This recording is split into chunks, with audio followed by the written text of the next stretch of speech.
ఆయన ఏమంటే, సార్ మరి మీకు పట్టభద్రుల ఉప ఎన్నికల్లో మీరు అభ్యర్థి నిలబెట్టారు కదా, మరి పట్టభద్రులను ఓటు అడగడానికి ఏమని అడుగుతారు సార్? ఓటు అంటే తీన్మార్ మల్లన్న మంచోడు కాదని అడుగుతామంట. నీ అభ్యర్థి ఏం చెప్తాడో చెప్పురా బాబు అంటే, అది కాదు మా అభ్యర్థి మంచోడు కాదని మా వాళ్ళకి తెలియదా, తీన్మార్ మల్లన్న మంచోడు కాదని చెప్తారట. నేను అడుగుతా ఉన్నా, ఏం చెప్తుండు? అమెరికాకి వెళ్ళి తీసుకొచ్చిన ఈయనని, ఈ అందగాన్ని తీసుకొచ్చిన ఈయన కోటేయమని చెప్తా ఉన్నాడు. అమెరికాకి వెళ్ళి తీసుకొచ్చినట్ట. మొన్నటిదాకా ఇక్కడ పోటీ చేయమంటే టీఆర్ఎస్ పార్టీలో నాకొద్దు నాకొద్దు నాకొద్దు నాకొద్దు అని పేరు ఎక్కడోడక్క ఆఖరికో బక్రాన్ని తెచ్చి పెట్టినాడు. ఈ ఆ పిల్లగానికి ఏం తెలిసే పరిస్థితి లేదు. పట్టభద్రులంతా మద్దతు చేయమని ఆ పిల్లగాడు అంటా ఉన్నాడు.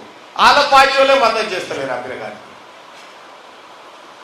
ఇక ఇంకో దిక్కు భారతీయ జనతా పార్టీ అభ్యర్థి, ఆయన నన్ను చూసిరా నిన్నడన్నా, ఆయన ఎట్లుంటాడో కూడా నాకు ఆ రూపం కూడా రాదు సార్ కళ్ళల్లో.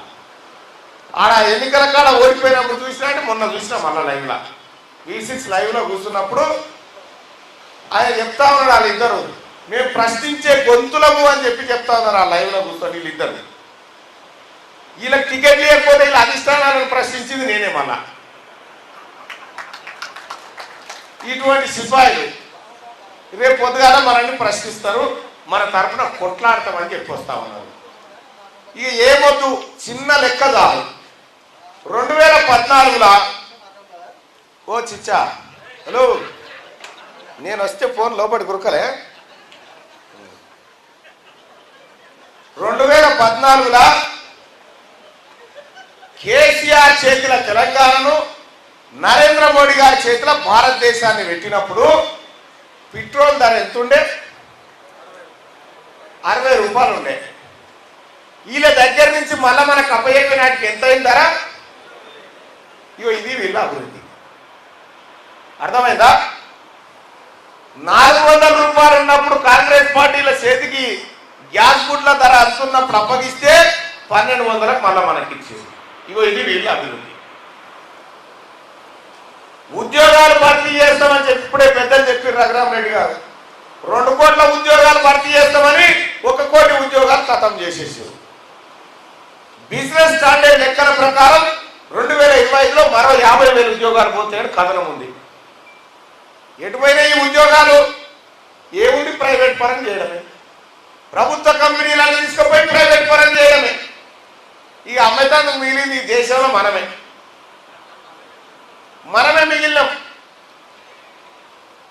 నరేంద్ర మోడీ అభ్యర్థి వచ్చి నాకు ఓటు వేయమంటాడు, బీఆర్ఎస్ అభ్యర్థి వచ్చి నాకు ఓటు వేయమంటాడు.